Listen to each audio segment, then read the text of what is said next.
Welcome back to the flipped classroom. We've had a couple of days off from looking at videos and we took our midterm, so now we're going to get back to transformations. So tonight we're going to look at composition of transformations. Let's take a second to review. We've looked at translations, reflections, and rotations. So translations, we have a bunch of different ways of saying it. We could say simply in words, we're going to translate to up and forward to the right. Or we could say, or write it out as xy maps onto x plus 4, y plus 2. So that's 4 to the right, 2 up. Or we could also say 4, 2. Right? Those are our, there's supposed to be a little arrow over there. This is our coordinate and component forms. We looked at reflecting over several different lines. We looked at the x-axis, the y-axis. We looked at y equals x and y equals negative x. Alright, we've also looked at horizontal and vertical lines other than the x and y axis, but they don't have rules. These four have rules that we can look at and use so that we don't necessarily have to graph it unless we're asked to. Right? Our horizontal and vertical lines, we just have to kind of look at the distance our points are from the line we're reflecting over and then repeat that on the other side. Then we looked at rotations. We looked at 90 degrees, 180 degrees, 270 degrees, and then we also have 360 degrees, but that one doesn't change anything. We just end up right where we started. And remember, unless it's stated otherwise, we're going to be rotating counterclockwise. Alright, so now let's move into the composition of transformations. Alright, this is the resulting transformation when a transformation is applied to a figure and then another transformation is applied to its image. So that's just very simply two or more transformations. Alright, so that's like taking a point. Let's get my pen going. It's like taking this point, trying to take this point, which we'll say is A. And first we can,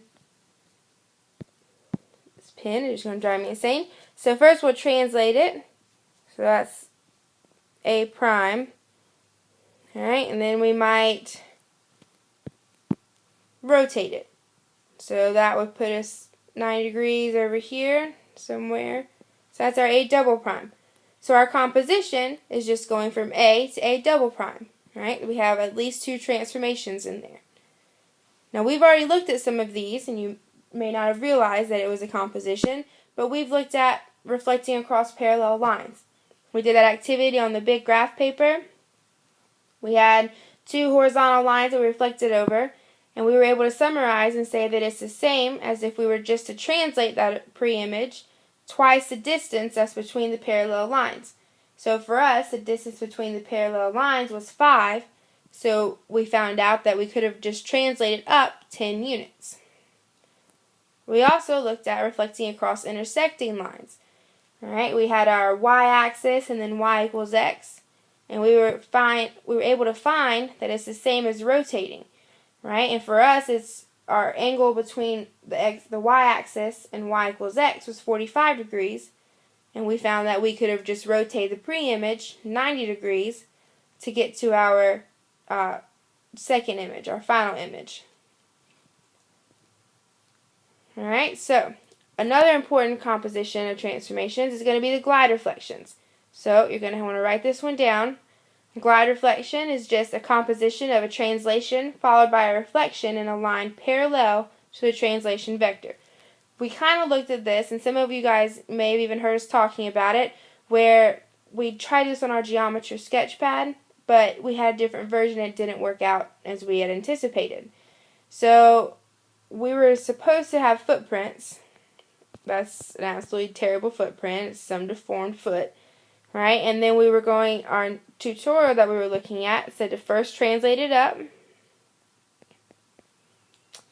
and then to reflect it across that vertical line that we had.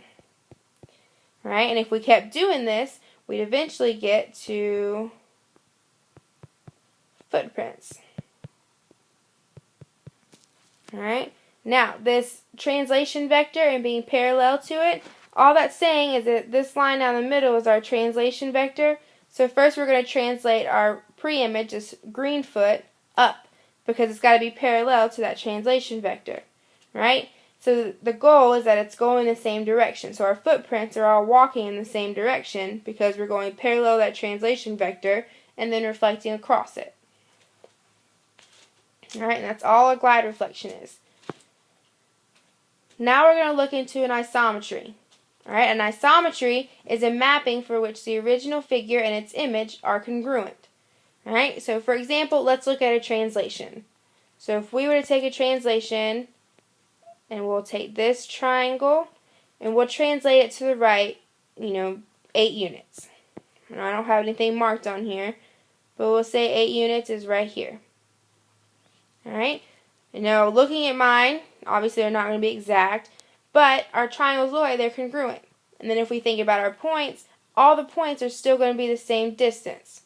Right? We're just taking that triangle, we're not changing anything about it except for its location.